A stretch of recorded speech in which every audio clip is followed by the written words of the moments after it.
Right are రాంగా ఇప్పుడు ఈ అబ్బాయి ఉన్నాడు అనుకోండి, కానిస్టేబుల్ అవుతాననుకున్నాడు, పోలీస్ అనుకున్నాడు, వీడు లాయర్ కావాలనుకున్నాడు.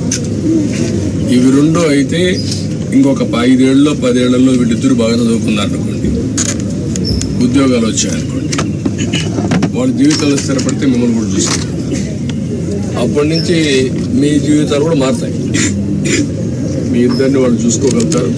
కొంచెం ఒక పద్ధతి ప్రకారం మారుతుంది. మీకు హాస్పిటల్కి 5,000 ఖర్చు పెడతా ఉన్నారు, 3-4 వేలు. ఎయిమ్స్ పోయారనుకోండి, మీకు అక్కడికి కాదు, దీనికంటే పెద్ద డాక్టర్లు ఉంటారు అక్కడ. ఇలాంటి ఆలోచనలు కొన్ని మీకు ఇవ్వడానికి నేను కూడా ఆలోచిస్తున్నాను. పెద్ద పెద్ద చదువుకున్న వాళ్ళు ఉన్నారు, పేదవాళ్ళు పేదరికంలోనే పుట్టి తరతరాలుగా మళ్ళా పేదరికం చనిపోవడం కంటే మీకు కూడా డబ్బులు సంపాదించే మార్గం ఎందుకు చూపారు? మీ ఇంటి పక్క ఆయన పెద్ద ఇల్లు కూడా, మీరు ఇక్కడే ఉన్నారు. వాళ్ళు చిన్నప్పుడు మీ మార్గనే ఉన్నారు, కొంచెం ముందు ఉన్నారు. వాళ్ళు ముందుకు పోతున్నారు, మీరు ఇక్కడ ఉండిపోతున్నారు. ఏంటి కారణం? మీ ఆలోచన విధానం కదా. పొలం చాకరీ చేసి పొలంలో ఇది చేసి అంతలోకి అల్లుడు చనిపోయి మీరే కాకుండా మీ కులంలో అందరికీ బాధలు ఉన్నాయి కదా,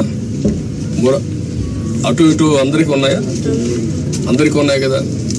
ఈ ఊర్లో రెడ్డిస్ ఉన్నారు, లేకపోతే వేరే ఏ కులాలు ఉన్నారు ఈ ఊర్లో?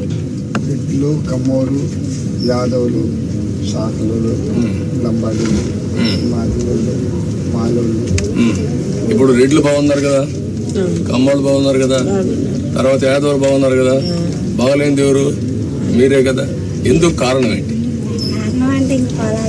కాదమ్మా, మీ ఆలోచన. నేను అందుకే మీలో మార్పు తీసుకురావుతాను. వాళ్ళ మారిగా మీరు ఆలోచించాలి. ఇప్పుడు వాళ్ళు పొలం చేస్తారు, కానీ వాళ్ళకు జీవితంలో ఆస్తులు వచ్చాయి. వాళ్ళ